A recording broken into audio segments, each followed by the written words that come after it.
Hello and welcome back everyone for your favorite chess YouTube channel, Sensei. For today's video, I am going to show you how to scare the hell out of your opponent by playing the Halloween Gambit. So you might be thinking why it's called like that, right? You know the Halloween is super scary and I'll show you why it's called like that because white gets a scary position for black. So here first of all, white starts with e4, black responds with e5, and after knight to f3 hitting the pawn, knight to c6 defending the pawn.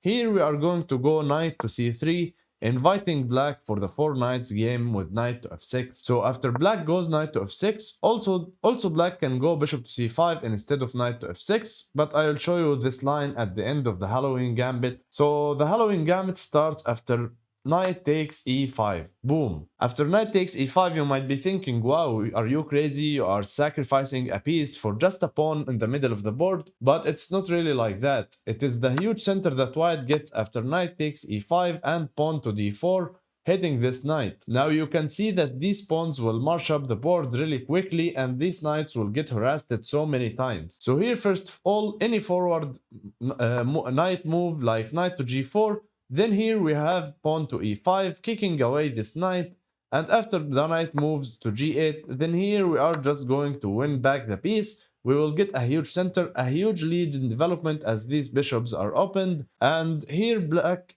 can go pawn to d5, but please make sure for me that you are not blundering your queen in this such type of position. So let's come back, and after knight to f6, knight takes e5, knight takes e5, and pawn to d4. Here, there is two moves, which is knight to g6 and knight to c6, and we are going to cover both. Now, after knight to c6, here there is pawn to d5. We need to keep kicking away this knight or this knight. So here there is knight to b8 and knight to e5. Black might be thinking, if I went knight to e5, then white is going to go f4. And we will cover knight to b8 after we finish this line. Now after pawn to f4, the knight is basically trapped. It can't go to g4, of course, due to pawn to e5.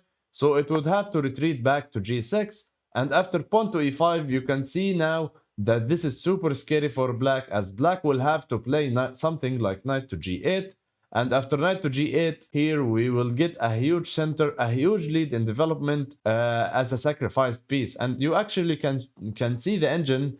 The engine prefers black a little bit small, but also black is up a piece, so something up is going wrong. So here in this position, there is a thematic move that I want you to remember. Usually, I don't recommend you remembering moves or any theory. I like to understand the position, understand the opening, and go play it. But here there is this thematic move with pawn to d6, just to make sure that this bishop got no squares and can't develop at all. Now here, after c takes d6, e takes d6, there is two moves. There is queen to b6, trying to hit the pawn on d6, but also putting pressure on this diagonal. Now here, yet again, there is another thematic move that whenever this pawn is on d6, you always want to make sure that this square is weak. But if you think knight to d5, then after queen to d6, black will defend this square. So here we will play knight to b5, defending our pawn with the queen and the knight, but also threatening knight to c7. So here black can't really stop it. Like if anything like pawn to a6, then we are just going to fork him with knight to c7 and we will win the rook and win the game. So here black's only move is to go king to d8 to try to prevent that, to make sure that knight to c7 is not coming with check. So if white played knight to c7 here, then black can go rook to b8, and now black is hitting the d6 pawn yet again, and black is probably better. So here after knight to b5, then king to d8, then here we want to keep the initiative, keep threatening on. Like when you play a gambit or when you sacrifice anything, you want to also go raw and try to checkmate your opponent or try to attack him. Don't let them consolidate their position. So here we want to play pawn to f5, just hitting this knight yet again and forcing it to move again. And if we can see how many tempos that this knight wasted, then you will count knight to c6, knight to e5, and now knight to g6, and yet again it will have to retreat back to e5. And after knight to e5 here, bishop to g5 is not a playable move because pawn to f6, and we will get kicked back, and we will lose time, and the time is important here as we are up in development. So here, bishop to f4, threatening this knight, and just trying to force f6 basically for black. But the idea behind bishop to f4 is to go queen to d2 and try to castle queen side. But also there is really a trick here, which is after black plays a6, I will recommend you to stop the video and try to find the best move for white. And of course it is bishop to e3. Bishop to e3 is hitting the queen. Of course the queen can't take the knight because it's protected by the bishop. And after bishop to e3, the queen has got really no squares, like a5 is covered with our queen, and this diagonal hole is taken by our bishop, and the c7 square is defended by the pawn and the knight. So here queen to c6 must be played. And after queen c6, this frees up the a5 diagonal to our queen to come to and deliver this deadly check on a5. Now, in case of b6, we don't want to take with our bishop, because after we take with our bishop, then black plays king to e8. Then after knight to c7, king to f7, and we win up the rook. But unfortunately, after this position, black can maybe consolidate. Yes, still white is better, of course, but black is maybe consolidate. So we don't want him to. We don't want to give black any chances. So here we want to trade the queens, but also you might, in another point, you might be thinking that, oh, we are gambiting a piece, we are trying to attack. Why are we trading queens? Because here we will win this rook completely for free. After queen takes b6, then the queens come off the board, and king to e8 is the only move. And now knight to c7, king to f7, and knight takes a8. Then white is up a rook, and white should be winning the game. Also due to all of these pawns. So here, after knight takes e5 and knight takes e5, pawn to d4, we discussed about knight to c6.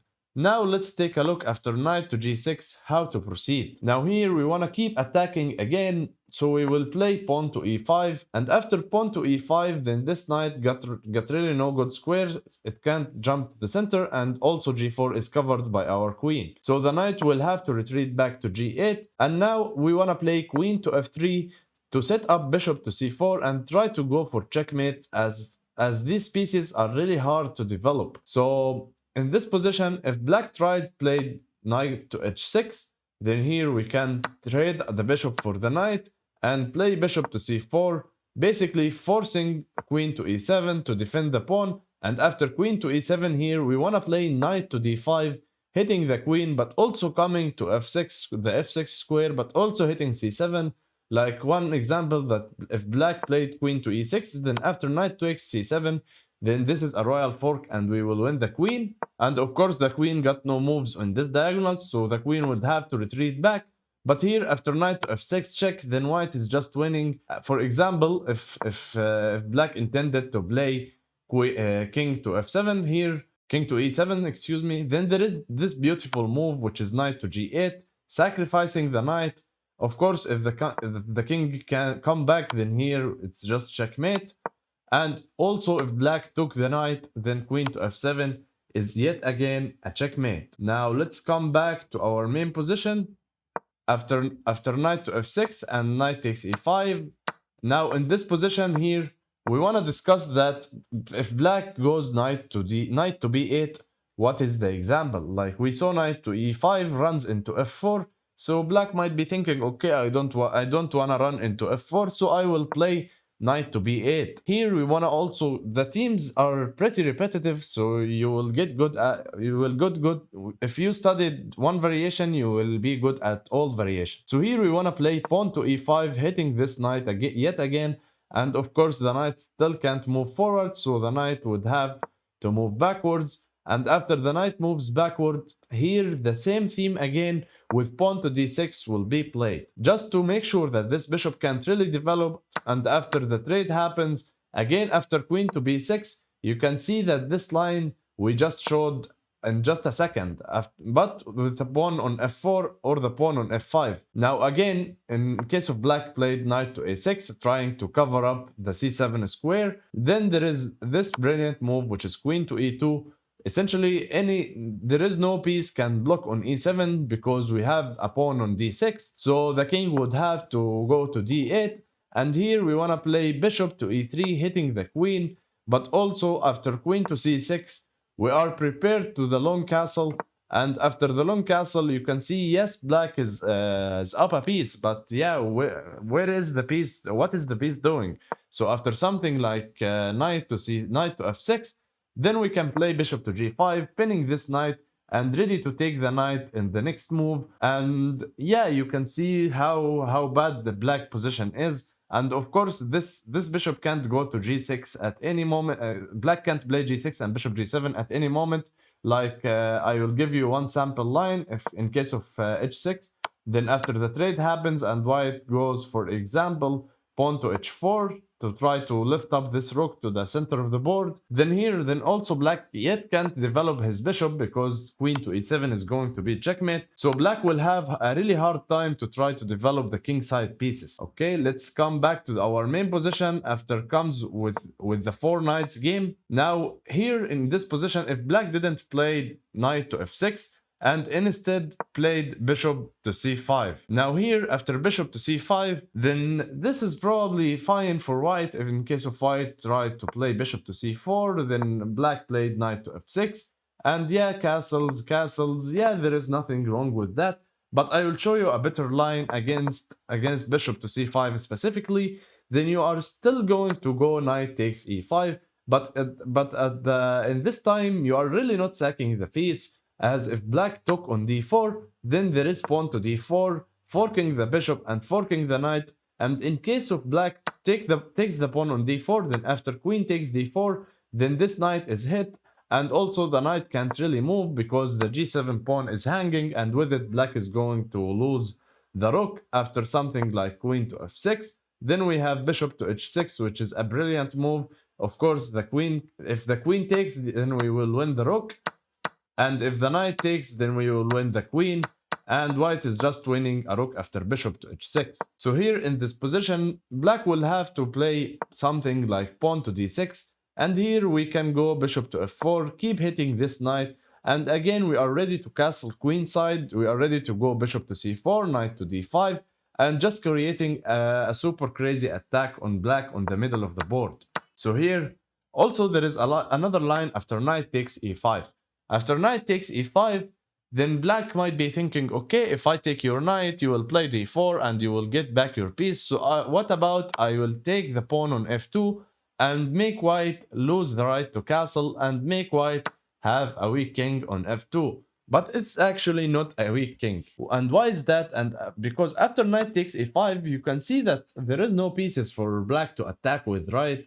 Like, if we can imagine that this king is getting attacked, then there is no pieces for black to attack it. Then here we want to play pawn to d4, just gaining the center and controlling all of the center squares here. So of course knight to g4 is not possible because the queen covers g4 again. So here then black might play also queen to f6, but actually in fact queen to f6 is a mistake. And why it is mistake? It is mistake because after king to g1, and this knight would have to drop back. Now here we have knight to d5, hitting the queen and also hitting the pawn and gaining yet another tempo. And this rook will get to play with pawn to h3 and king to h2. And one day when you develop this bishop, then this rook gets to the f file.